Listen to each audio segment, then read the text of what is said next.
जिरगे के हाथों जान से जाने वाली बलूचिस्तान की बानो बीबी का अभी सानहा ख़त्म नहीं हुआ था और अभी तक इसके दुख दर्द में लोग मुब्तला हैं कि एक और रावलपिंडी का वाक़या सामने आ गया।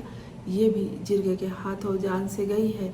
ये एक हाफज़ा लड़की है, हाफिज़ कुरान थी ये, और 2 दिन के बाद पता चला कि इसका कत्ल हो गया है और जिरगे के फ़ैसले ने इसे दुनिया से चलता किया है। अब आहिस्ता आहिस्ता इसकी तफसील सामने आ रही है।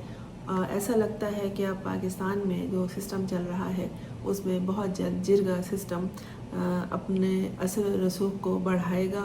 एक ज़माने में ऐसा ही था, बड़ी मुश्किल से उसे आहिस्ता आहिस्ता करके ख़त्म किया गया, लेकिन अब लोगों ने कानून को अपने हाथ में लेना शुरू कर दिया है और हर शख्स जो कि बेगैरत है वो अपने आप को गैरतमंद साबित करने के लिए यही करता है कि अपने घर की लड़की को जान से मार देता है और कहता है कि ये गैरत का मसला था, और फिर ये कि एक लफ्ज़ इस्तेमाल किया जाता है कि ये घर से भाग गई थी। घर होता है तो वहाँ से कोई नहीं भागता। रावलपिंडी में ये कत्ल हुआ है और जिरगे के हुक्म पर, गैरत के नाम पर ये शादीशुदा लड़की थी और इसके निकाह की दस्तावेज़ात और इसके ससुर का बयान भी सामने आ गया है। जिरगे के फ़ैसले पर ये जो लड़की जान से गई है उसके दूसरे शौहर ने खुद को पुलिस के हवाले कर दिया कि मेरा नाम इसमें आ रहा है कि मैं इसे भगाकर ले गया था। रावलपिंडी में थाना पीर बधाई का इलाका है, वहाँ फौजी कॉलोनी में जिरगे ने ये हुक्म दिया था और ये लड़की 19 साल की थी, ये शादीशुदा थी और इसके जो कत्ल का किस्सा सामने आया है तो उसके बाद जो इसका जो दूसरा शौहर था उसने ख़ुद को पुलिस के हवाले कर दिया है। उसका नाम उस्मान है और ये लड़की सिदरा है। इसके बारे में कत्ल करने के बाद जिरगे ने ये कहा था कि ये किसी के साथ घर से चली गई है, फ़रार हो गई है, लेकिन इसके निकाह के दस्तावेज़ात जो हैं वो मिल गई हैं कि इसका निकाह हुआ था और ये निकाह मुज़फ़्फ़राबाद में 12 जुलाई को उस्मान से किया था और इस मकबूला सिदरा ने अदालत में निकाह किया था और अपना बयान भी जमा कराया था और अदालत से तहफ़्फ़ुज़ भी तलब किया था। इसके जो ससुर थे यानी दूसरे शौहर के वालिद, उसने ये कहा कि मोहम्मद इलियास उनका नाम है, उन्होंने ये बताया कि मेरा बेटा उस्मान पीर बधाई बस स्टैंड वर्कशॉप में काम करता है, हम लोग मज़दूर तबके से ताल्लुक़ रखते हैं, अपना गुज़र बसर बहुत मुश्किल से करते हैं।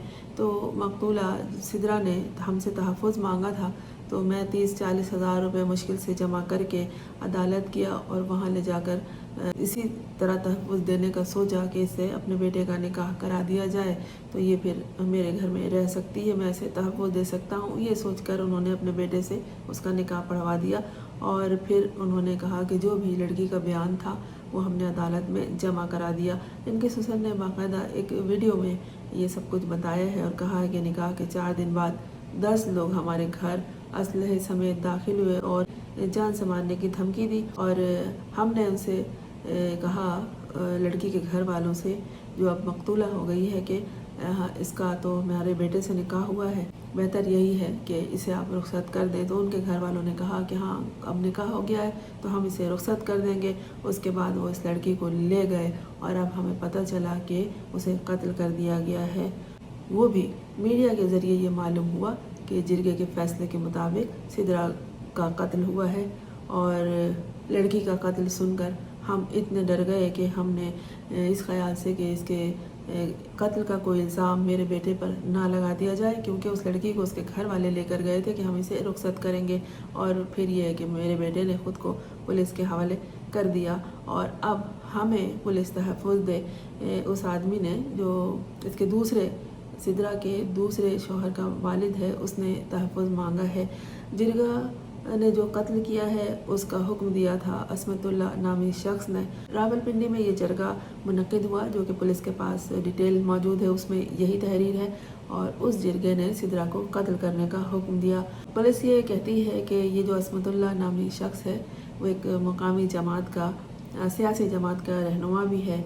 कत्ल करने के बाद इस लड़की को इसके शवाहिद भी बाकायदा छुपाए गए। बहुत सारी दफात उस पर लगाई गई हैं। पुलिस ने मुलजिम सैफुर रहमान से कब्र की खुदाई में इस्तेमाल होने वाले औजार और कब्रिस्तान कमेटी की रसीदें भी बरामद कर ली हैं। सिद्रा का जो सानिया सामने आया वो इस तरह कि उसके पहले शौहर ने जाके पुलिस में एक रिपोर्ट दर्ज कराई थी कि मेरी बीवी को अगवा कर लिया गया है, और इल्ज़ाम उसके दूसरे शौहर उस्मान पे लगाया गया था। लेकिन जब पुलिस ने तफ्तीश शुरू की तो पता चला कि गैरत के नाम पर उस लड़की को कत्ल कर दिया गया है और उसके शवाहिद भी मिटा दिए गए हैं।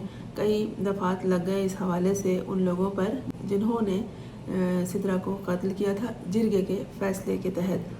8 अफराद को पुलिस ने अब तक हिरासत में लिया है और इनमें से 3 को अदालत में पेश करके रिमांड भी हासिल कर लिया। अच्छा, जब ये मालूम किया गया कि सिद्रा के साथ क्या हुआ तो पता चला कि उसे उसके बिस्तर पे गला दबा के मार दिया गया है। और कहाँ दफन किया गया है ये मालूम करने के बाद जब गोरकन से तफसीलात मालूम की गई तो उसने कहा कि मेरे पास जिरगा कमेटी से फ़ोन आया और इस शख्स ने फ़ोन किया असमतुल्लाह ने और कहा कि 1 घंटे के अंदर कब्र तैयार करो। तो मैंने उसे कहा कि इस वक्त अमला नहीं है कब्र खोदने वाला और बारिश भी हो रही है, तो वो एक रक्शे पे बैठकर खुद आया 2-4 लोगों के साथ और उन्होंने कब्र खुद खोदी। और फिर मैंने लड़की का नाम पूछा तो मुझे उसका नाम बताया गया, उसके वालिद का नाम बताया गया। फिर मैंने एक रसीद काट कर कब्रिस्तान की तरफ से जो जारी की गई थी वो मैंने इसको दे दिया। फिर उसके बाद जो लड़की को दफन किया गया तो कब्र की मट्टी बिल्कुल इस तरह बराबर कर दी गई कि लगे नहीं कि यहाँ कोई दफन है। गोरकन ने यह भी बताया कि मुझसे ये शख्स रसीद की जो बुक थी पूरी वो ले गया और बाद में इसने वापस किया। तो मैंने जब इसे चेक किया तो इससे जो उस नंबर का स्लिप उस लड़की के नाम से जारी किया गया था वो वहाँ से गायब था, गोया उसका भी नामो निशान मिटा दिया गया था। अब अदालत की जानिब से हुक्म दिया गया है कि इसकी कब्र कुशाई होगी और पोस्टमार्टम होगा। जिरगे ने न सिर्फ इस लड़की को सिद्रा को कत्ल किया बल्कि इसे दफन करके इसके कब्र का नामो निशान तक मिटा दिया और जो रसीद दी गई थी उसके नाम के हवाले से रजिस्ट्रेशन नंबर वो सब फाड़ के उस बुक से वो बुक गोरकन को वापस कर दी गई थी। अब अदालत ने ये हुक्म दिया है कि जिरगे ने इस लड़की को जो कत्ल किया है तो इसकी अब कब्र कुशाई होगी। 28 जुलाई को सुबह 10 बजे का वक्त मुकर्रर किया गया है। मेडिकल बोर्ड वहाँ जाएगा। इंतज़ामिया को बता दिया गया है कि कब्र कुशाई के लिए सारे इंतजामात करके रखें। मकतूला के वरसा जो है उनको भी नोटिस जारी कर दिया गया है कि इसका पोस्टमार्टम किया जाएगा। और रावलपिंडी पुलिस ने गोरकन रक्षा ड्राइवर के जिस रक्शे में उसे रख के लाया गया था उसकी लाश को और फिर 8 मज़ीद अफराद को हिरासत में लिया है तफसीलात जानने के लिए। और इन लोगों का जिस्मानी रिमांड लिया गया है। जिस्मानी रिमांड जब लिया जाता है तो वो तहकीकात का एक हिस्सा होता है जिसमें तशद्दुद भी होता है असल बात को गलवाने के लिए। ख़ास तौर पर जो जिरगे के नाम पर इज़्ज़त और गैरत के नाम पर कत्ल होते हैं इन लोगों का जो इसमें मुलव्विस होते हैं इनका जिस्मानी रिमांड बहुत ज़रूरी होता है ताकि असल बात निकाली जा सके इनके अंदर से कि क्या हुआ, कैसे हुआ, क्यों हुआ। इन लोगों ने सिद्रा को जिरगे के हुक्म पर और जिरगे के जो लोग थे इन्होंने ही उसका गला दबा के कत्ल कर दिया था और कब्र के निशान तक मिटा दिए थे। और फिर ये कि पुलिस ने जब तहकीक की कि ये कहाँ अगवा होके गई है, किस तरह गई है, क्या हुआ है, तो पता चला कि ये तो दफन हो चुकी है। दूसरी खबर यह है कि गधों की ज़िंदगी एक बार फिर बच गई है और गधों को ज़िंदा बरामद कर लिया गया है और साथ साथ बड़े आला पैकिंग के साथ उनके गोश्त को भी बरामद कर लिया गया है। और ये हुआ है इस्लामाबाद में। इससे कबल बहुत मशहूर वाक़या था, वो खबर थी कि लाहौर में गधा के गोश्त की नहारी खिलाई गई है लोगों को और लोगों ने इसका मजाक बना लिया था कि अगर लाहौर जा रहे हो तो देख दाख के खाना पीना कि वहाँ गधे की गोश्त की नहारी और कबाब वगैरह मिलते हैं। अब यही इस्लामाबाद में हुआ है। बड़े पैमाने के ऊपर गधे का गोश्त दस्तयाब हो गया है, वहाँ से इसे कब्ज़े में ले लिया गया है। कहा गया है कि ये बाहर भी सप्लाई किया जाता था लेकिन वहाँ भी ये कबाब, टिक्के, बर्गर, सैंडविच वगैरह में इस्तेमाल हो रहा था। इस्लामाबाद के लोगों के बारे में भी यही है कि जाने कितने गधे के गोश्त वो खा चुके हैं। और इससे कबल एक छापे में कराची में चूहे के अतड़ियों से बना हुआ तेल इस पे छापा मारा गया था। तो वहाँ बहुत दिनों तक ये बात गर्दिश करती रही कि चूहे का बना हुआ तेल कहीं तो नहीं खा रहे, पकौड़े समोसे कहीं चूहे के तेल में तो नहीं तले गए। अब बच गई उन गधों की ज़िंदगी इस्लामाबाद में जिन्हें ज़िबा करके उनका गोश्त मज़ीद खिलाना था और कुछ बाहर के ममालिक में रवाना करना था। इस हवाले से मज़ीद तहक़ीक़ की जा रही है, कुछ गिरफ्तारियाँ भी सामने आई हैं। छुट्टी नहीं है मुँह से ये काफिर लगी हुई, आदत हो गई है शायद नहते लोगों पर फायर करने की। खैबर पख्तूनख्वा के वादी तीरा से यहाँ पुरअमन लोगों पर फिर फायर खोला गया है। ये पुरअमन लोग वो थे जो एक बच्ची की शहादत पर एहतजाज कर रहे थे। इनके हाथ में सफ़ेद झंडे भी थे और इसमें हर उम्र के लोग शामिल थे, बच्चे भी थे, बड़े भी थे, बूढ़े भी थे, जवान भी थे। और ये एहतजाज बिल्कुल पुरअमन था। वो बच्ची एक ड्रोन हमले में शहीद हो गई थी और उस हवाले से वो एहतजाज कर रहे थे। पुरअमन एहतजाज था और वहाँ फ़ौजियों ने, पाकिस्तानी फ़ौजी ने उन पर फायर खोल दिया। इसकी बिल्कुल आमने सामने फायर की, हुजूम पर जिस तरह डी चौक पे हुआ था उसी तरह फायर हुआ है। ऐसा लगता है कि खैबर पख्तूनख्वा यानी KP के लोगों के बारे में दिल बहुत बुरा है और एक ही निशाना लेते हैं, दो इन पर फायर खोल दो और इन्हें जान से मार दो।